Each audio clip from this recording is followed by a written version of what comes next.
A topic that I haven't really addressed a whole lot here that's been very prominent in the news in recent weeks has been this subject of what's called critical race theory, and it's particularly its application in the education of kindergarten through 12th grade in the public schools and also in a variety of elite private schools. And of course, this is a very important development that people have apparently during the COVID crisis, with all the in-home schooling, remote schooling, or how you want to call it, the parents kind of caught on to, I guess, a lot of what was being taught their children that maybe they weren't as aware of as they should have been. And there's now becoming a pretty active reaction to it. It's certainly prominent in all the conservative media, so I'd like to get into this a little bit and where we think we're going on this subject.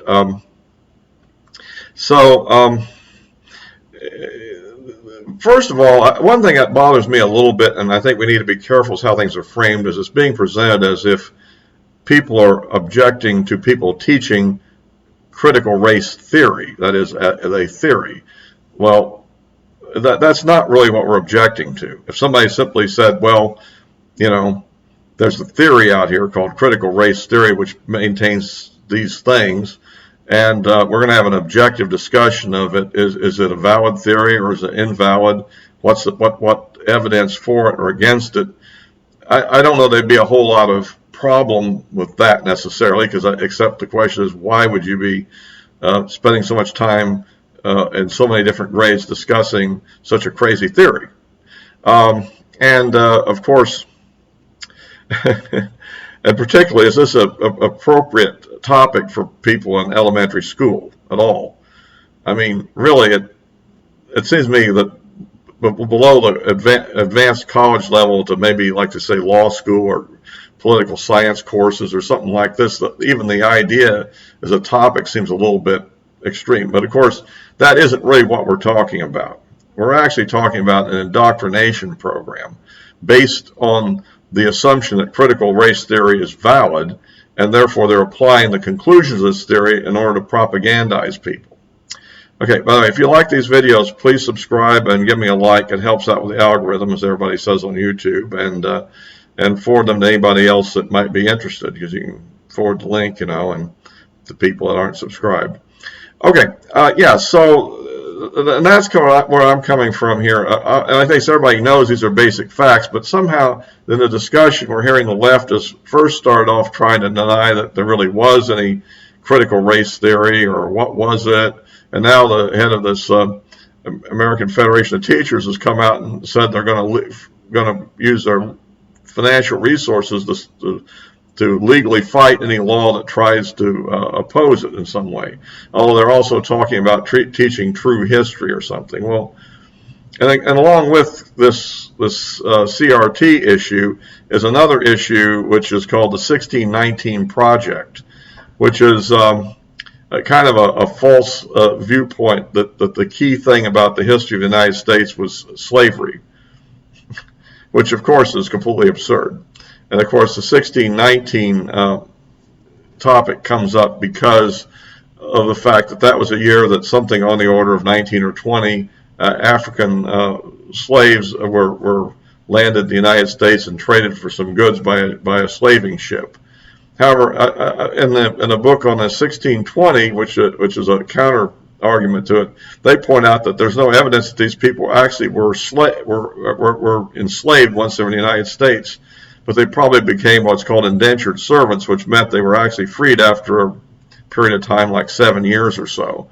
And many of them apparently in that 17th century period actually went on to be relatively successful, and that the idea of what you call the antebellum, pre-Civil War attitudes really developed later in our history. I guess that would be more into the 18th century. But at any rate, the whole thing is really completely nonsense, ultimately. And the biggest lie in the whole subject, of course, then is the idea that the revolution was fought to preserve slavery, as if Britain was just about to ban slavery in the 13 colonies, and that motivated somebody to go to war, which of course wasn't the reason. If you look at the bulk of the real hotbed of revolt was, for the most part, in the northern part of the colonies, particularly in Massachusetts and the shipbuilding in New York and therefore in Pennsylvania and so forth.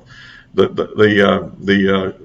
shipbuilding people. I think a lot of it was the fact that being a colony of England, if you want to have something other than just it was a fight for freedom and against taxation without representation, if you want to bring a slightly more cynical viewpoint, one might say that it was more like some children that just had gone through adolescence and were ready to go into adulthood and had grown up, and they didn't really need to have the mother country controlling their every move anymore.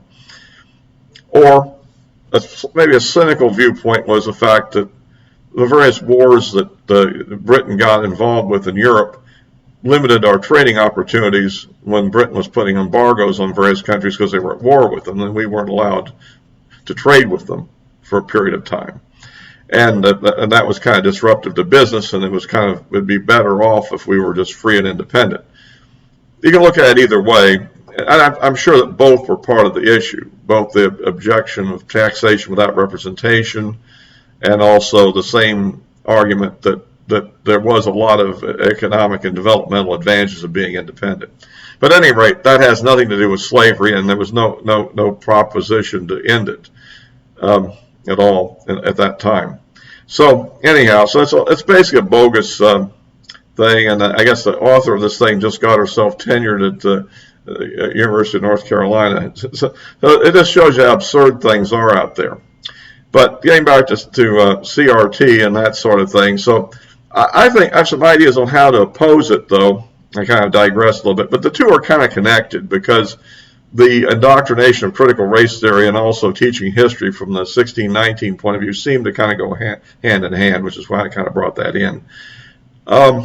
So basically, I think one thought I have on opposing this whole thing, first of all, of course, obviously, people should get involved in their school board elections and hopefully run for school board and oust the liberals on the school board that aren't responding to the demands to end this indoctrination stuff where it exists is a pretty good idea. And if you're not, and make sure that your board, if it isn't happening there, understands what it's about and opposes it.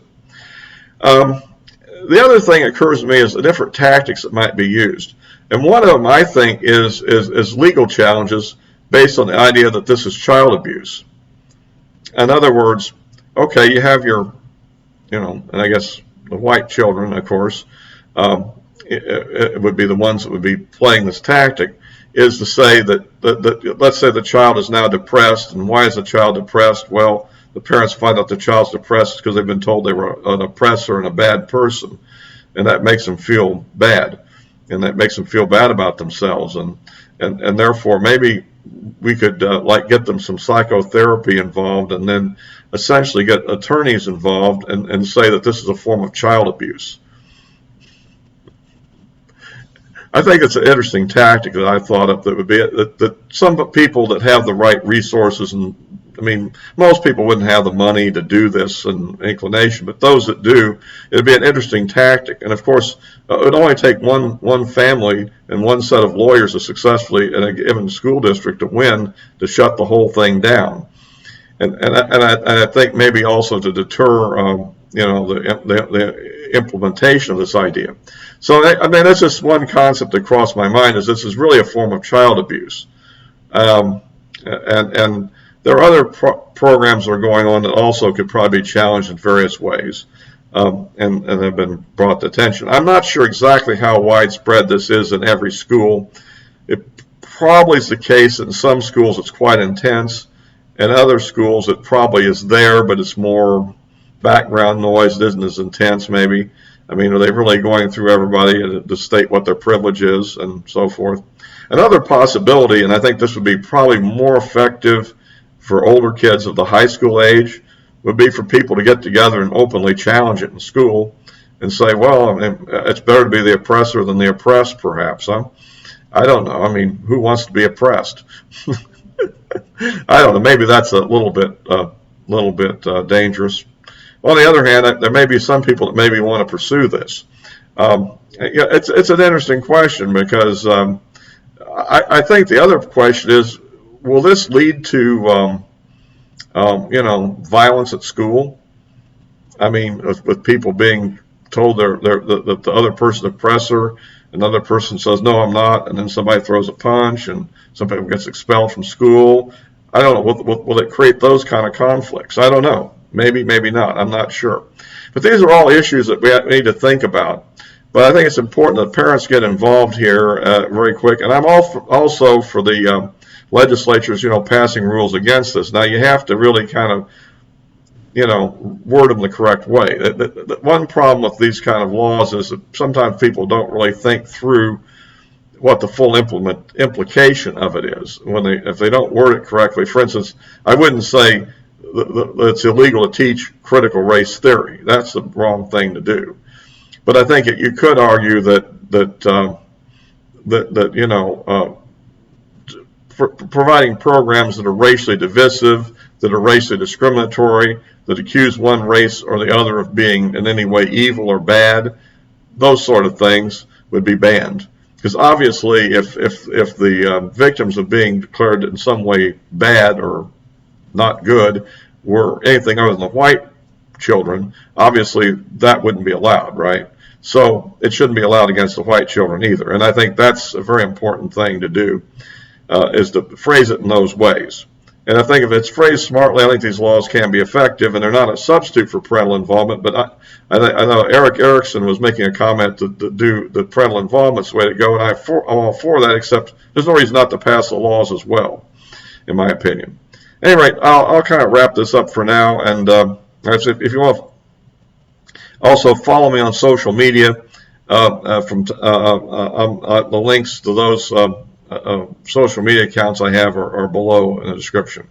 So all for now.